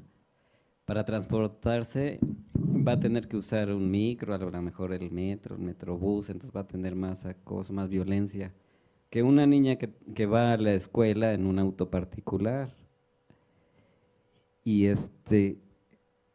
una niña que tiene dinero, pues a lo mejor sus papás le pueden apoyar para que tenga su hijo. Y 15 niñas o 10 de pobreza extrema, el principal problema va a ser lo económico, que va a decir con qué lo voy a mantener, no tengo dinero, mis papás ya me corrieron, no me apoyan, mis hermanos me ven mal, no puede esconderse de la familia, mientras una niña de la clase media puede irse a otra parte, ¿no? Y tomar en cuenta que en las áreas rurales la gente pobre se tiene que levantar a veces a las 4 de la mañana para ver si le dan una cita en el centro de salud y no es la misma condición que una niña de clase media, ¿no? Entonces son esas partes extremas lo que pueden marcar el malestar o el enfrentar una situación difícil o una situación fácil. Entonces aquí habría que considerar un poco la pobreza, a mayor pobreza, mayor malestar, a menor pobreza, mayor bienestar o mayor enfrentamiento de la situación. Y creo que ese es mi punto de vista, ¿no? La diferencia socioeconómica, porque no es lo mismo un embarazo tal vez de adolescentes de Dinamarca que de aquí de Nesa, Ecatepec. Esa es mi pregunta. Sí, en efecto, bueno, voy a contestar estas tres, ¿no? Claro. Sí, voy a empezar como por el final, ¿no? En efecto, la hipótesis de las condiciones sociodemográficas, ¿no?, de cómo afectan estas condiciones al malestar. Una de las preguntas como que más se han hecho en la literatura internacional e incluso en la literatura local sobre depresión es que tanto la pobreza influye, digamos, sobre el malestar emocional, ¿no? La pobreza sí es un factor muy importante en términos de cómo nos vamos a, digamos, sentir con respecto a ciertas circunstancias y eventos vitales. Sin embargo, una cosa que creo que es muy importante notar de nuestros hallazgos y en general de los hallazgos sobre estos outcomes reproductivos, pues es que más que la pobreza tiene que ver con la desigualdad, ¿no? Y a eso me refería con la carga global de obstáculos. Es decir, entre peores condiciones tengan las mujeres para acceder en general al derecho a la salud física y a la salud sexual y reproductiva, es más probable que tengan más dificultades para acceder a cabalidad a su derecho a la salud mental, ¿no? En ese sentido, nosotras hicimos una prueba estadística con nuestros resultados, ¿no? con las mujeres que entrevistamos, y en realidad no encontramos diferencias entre los distintos estratos socioeconómicos. Pero una cosa muy importante que yo mencioné entre las premisas básicas de la investigación que tenemos es justo como la información situada, ¿no?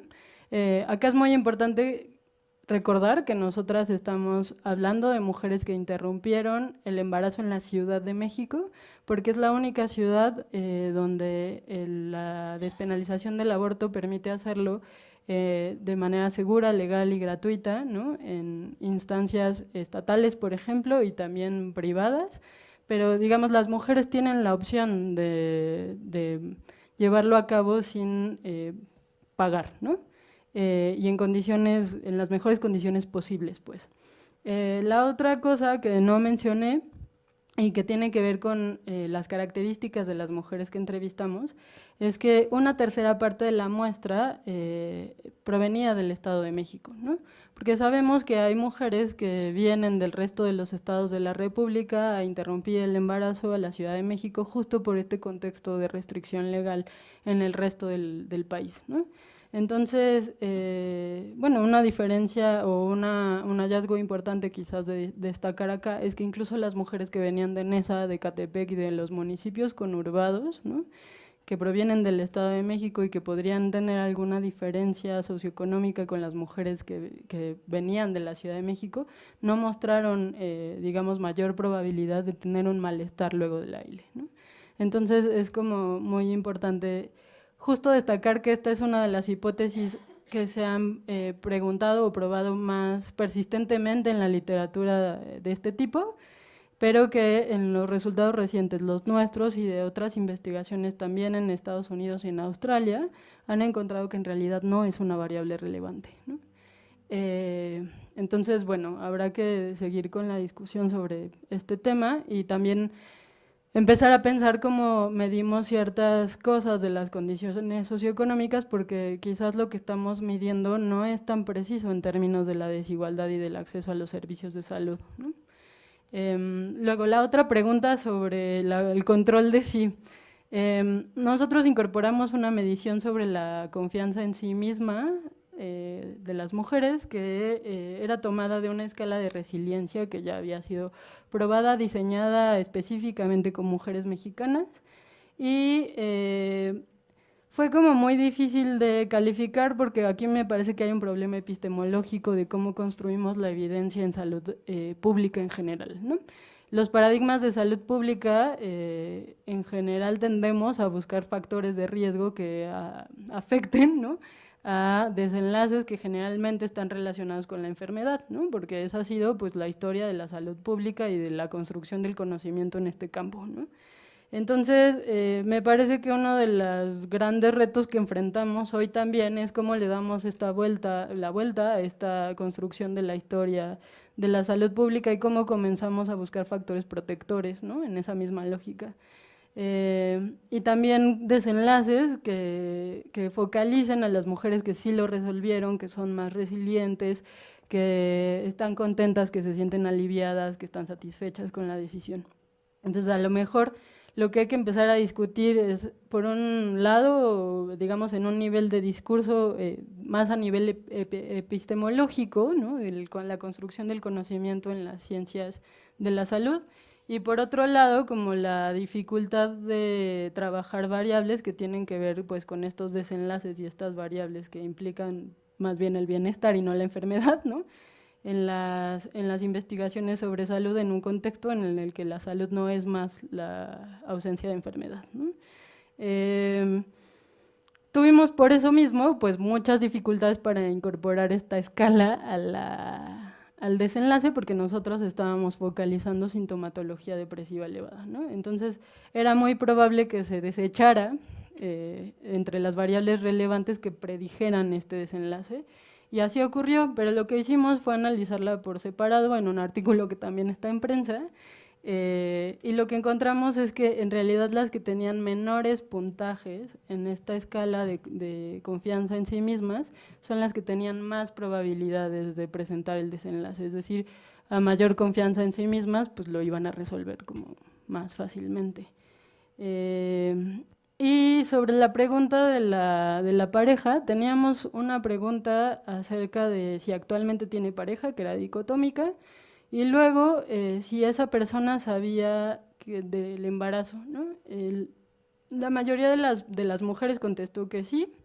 De hecho, uno de los personajes más importantes cuando se les preguntó por el apoyo social sí era la pareja, ¿no? Y en muchos de los casos, ahora no tengo la cifra exacta, estaba presente y pues era importante en términos del apoyo social, ¿no? Sin embargo, Olivia, ¿no?, en sus registros como mucho más cualitativos, sí ha encontrado que esta pregunta por la pareja y con quién estoy teniendo hijos, ¿no?, es muy importante en términos de la decisión que toman las mujeres. Es decir, a veces deciden interrumpir el embarazo y también deciden terminar con esa pareja porque están seguras de que está bien para relacionarse con él, pero no para que sea el padre de sus hijos, ¿no? Y bueno, en ese sentido, pues eso, Olivia lo que refiere es que este proceso de embarazo-aborto pues desencadena una serie de preguntas sobre la subjetividad que colocan distinto a las mujeres en su experiencia misma sobre cómo toman decisiones en general en la vida, ¿no? Y bueno, a lo de Luciana pues no tengo nada que agregar, igual sí las dificultades han sido bastante, en términos más bien como de la logística, ¿no? Como les decía, pues nos hemos encontrado con un montón de problemas pues de financiamiento y de gestión y de cómo manejamos el discurso para no decir aborto frente a los prestadores de servicios de salud, ¿no?, etcétera, etcétera. Claro, y también… No hay aborto en México porque es ilegal. Claro. ¿No? Entonces los médicos decimos… Interrupción legal del embarazo. Entonces, ¿qué es un hile espontáneo? ¿Es un hile infectado? ¿Hile espontáneo infectado? Eso dice COFEPRIS en sus notas a las clínicas. Entonces, los abogados no están preparados tampoco para eso en las instancias públicas y tiene mucho que ver con lo que tú decías previamente de las contestaciones de CONACYT, por ejemplo, ¿no? Entonces esas contestaciones de CONACYT a lo mejor sería interesante agregarlas a las contestaciones de COFEPRIS y decir, a ver señores, políticamente, ¿qué significa esto? ¿No? ¿Quién está detrás de todo esto? Detrás de estos documentos firmados oficialmente en esta ciudad. Sí, además. ¿Sí? Bueno, nos quedan 10 minutos, entonces voy a dar la palabra a las 3 personas que habían levantado la mano. Voy a empezar por aquí y para allá. Y en lo que llega el micrófono también agregar que una de las cosas que tampoco les gusta oír a los médicos es que las mujeres embarazadas pues están teniendo problemas, o sea que no están felices con su embarazo, ¿no? Porque pues estas señoras deben ser felices como la cultura lo marca, ¿no?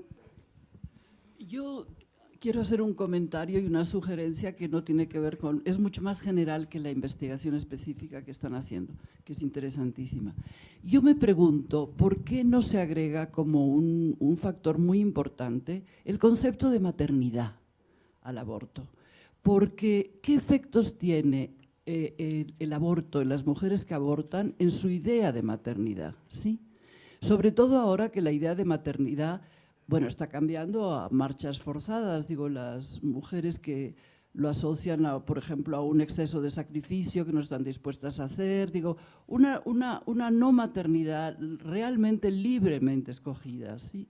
Luego está la reproducción artificial, que también influye mucho en tomar un aborto o no, o sea, cómo se puede seguir en otro momento ser madre. Digo, creo que la idea de aborto proyecta de alguna manera la sombra de una maternidad negativa, ¿sí? Y creo que hay que darle luz a esta sombra, ¿sí? Y verla también en la medida en que después de un aborto una mujer puede cambiar su idea de maternidad. Y eso creo que está pasando socialmente y repercute directamente en la idea de estigma y en la idea de culpa, que yo creo que es la base subjetiva del estigma. O sea, el estigma te lo señalan los otros, pero tú lo vives como culpa, ¿sí?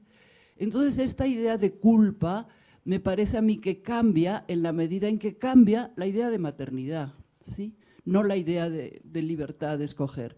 Y otra cosa que yo, ya saben que soy resistente al vocabulario psiquiátrico, a mí eso del trastorno mental me parece completamente fuera de lugar como terminología. Yo diría estados de ánimo, así vulgarmente. Ok, bueno. Entonces les quiero decir una cosa, un parto produce trastornos mentales, entonces en Inglaterra le llaman los blues, ¿sí?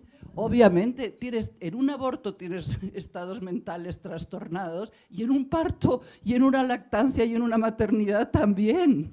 Entonces, yo creo que es una pareja el aborto y la maternidad de alguna manera. Hay que ver las dos cosas, ¿no? Bien, pasamos el micrófono para allá y luego hasta allá. Gracias.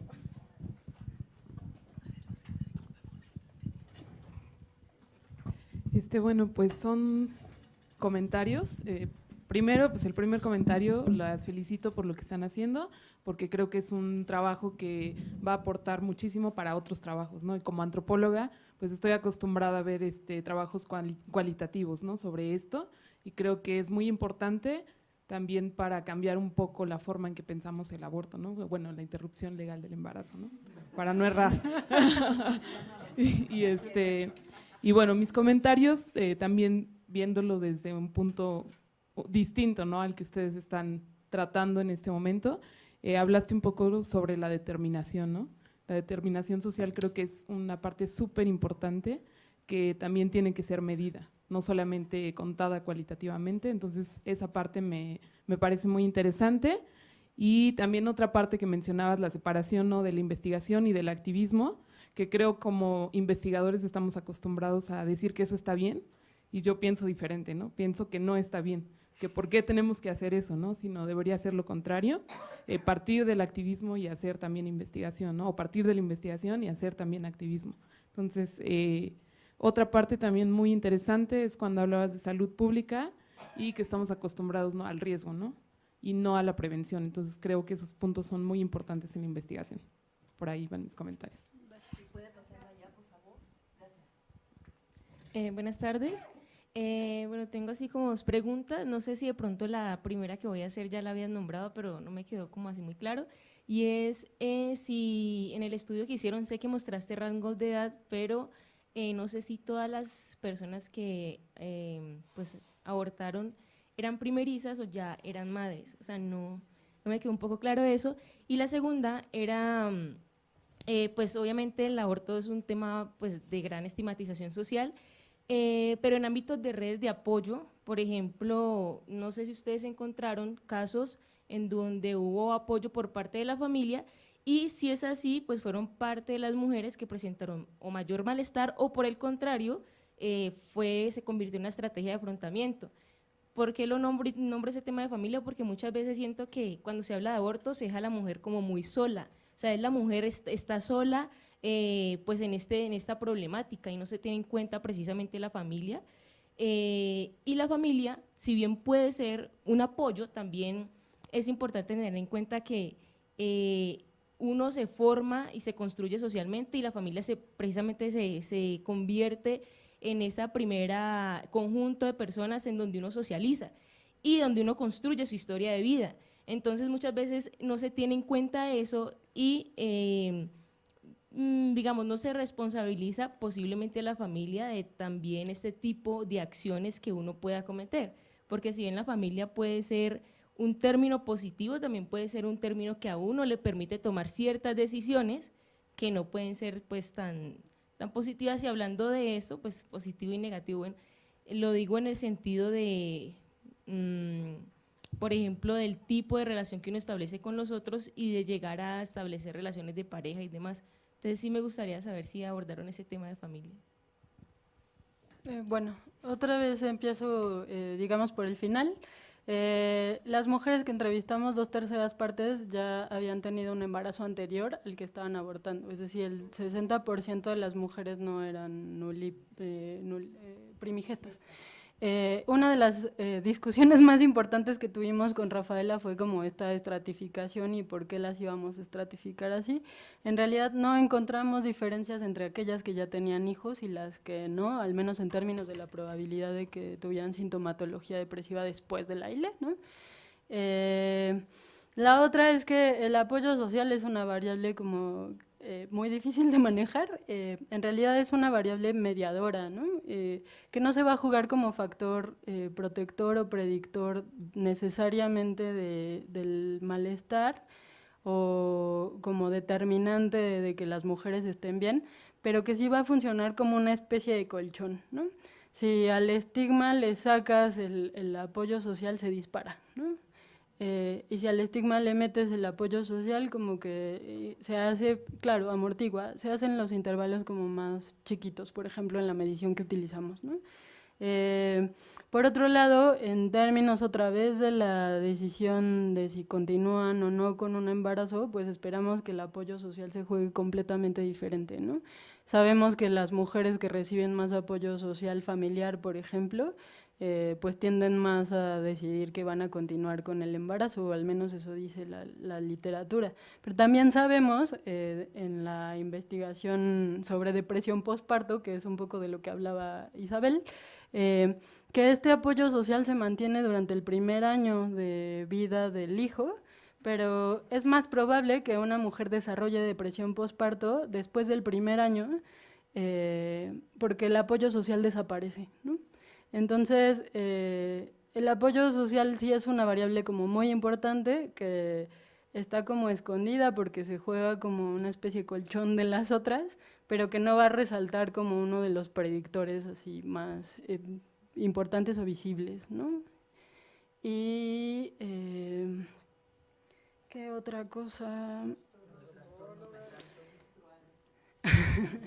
La discusión sobre los trastornos mentales y, digamos, el malestar emocional es una discusión clásica que luego podemos profundizar, pero que creo que ahora lo que es muy importante es decir que nosotras hicimos un esfuerzo por diferenciar, digamos, la reacción emocional de la sintomatología depresiva elevada, que sí tiene que ver como con lo que se considera como parte del síndrome o de los episodios, de los síntomas que deben estar presentes para desarrollar un episodio depresivo, ¿no? Que son distintos y que la reacción emocional pues tiene que ver más bien con una especie de estado de ánimo, ¿no? Mientras que lo otro se va a sostener y va a tener efectos incluso discapacitantes, ¿no? Entonces eso es como muy importante de distinguir, porque no es lo mismo y es una confusión que tradicionalmente opera en la evidencia que se genera al respecto del tema, ¿no? No podemos confundir la tristeza con la depresión y no podemos confundir la preocupación o el estrés con la ansiedad, ¿no? Entonces es como muy importante marcar la raya con eso, y por eso Luciana decía que en el estudio, digamos, grande, ¿no? Sí estamos planeando medir trastornos mentales, porque además es lo que se ha estado discutiendo en la evidencia internacional, ¿no? Y creo que otra cosa que no mencioné en realidad es que el síndrome post-aborto es una entidad que se ha utilizado desde el 85 y que es una traslación del trastorno de estrés postraumático hacia pues esta visión donde el aborto se coloca como aquello que amenaza la vida de la mujer o del feto, ¿no?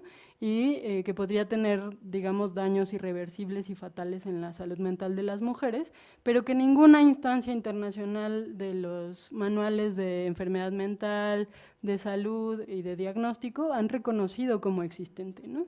Y que, bueno, los resultados que ahora tenemos, ¿no?, en México y en el resto del mundo, pues muestran que en realidad este síndrome no existe. La idea de maternidad es una cosa como muy importante que estamos todavía en vías de discutir. A mí me parece como muy interesante tu propuesta de incluir como la pregunta sobre la maternidad. Claro, y lo que esperamos también es como poder incorporar esta medición de estigma también entre las mujeres que decidieron continuar un embarazo que no estaban buscando, ¿no? porque me parece que es altamente probable que encontremos altos niveles de estigma en las mujeres que sí tienen el malestar y que no interrumpieron el embarazo, ¿no?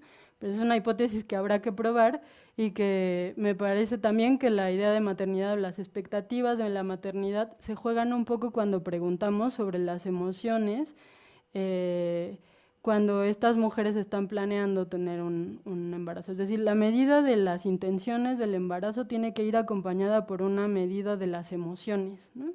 Y eso es lo que hemos estado como tratando de ajustar y discutiendo, y también es eso por lo que vamos a hacer grupos focales, ¿no? O sea, no podemos aventurarnos a irles a preguntar directamente con nuestro instrumento estructurado si no sabemos cómo lo están pensando o cómo les está ocurriendo, ¿no?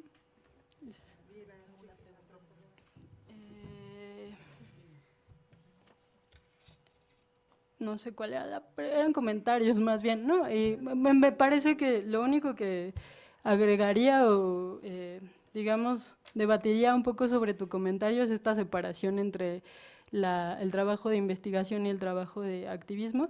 Me parece que tiene que ver con la epistemología de la que deriva, ¿no?, nuestra visión objetiva y cuantitativa y quizás más positiva en ese sentido, ¿no?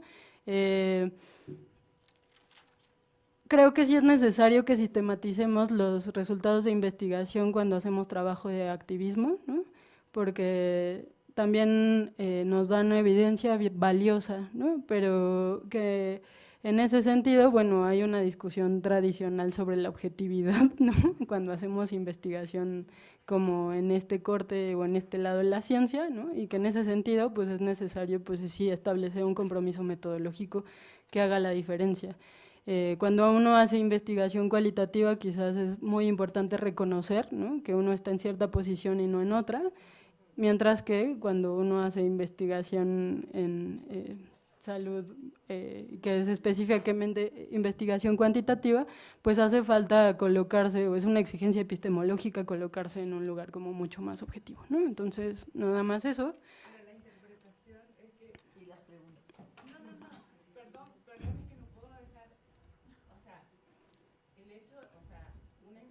Cualitativa no es necesariamente menos objetiva o más subjetiva. No. Claro, es otro debate, ¿verdad? Pero me hace mucho ruido eso que ella dice, o sea, que porque sean números va a ser… No, y la interpretación…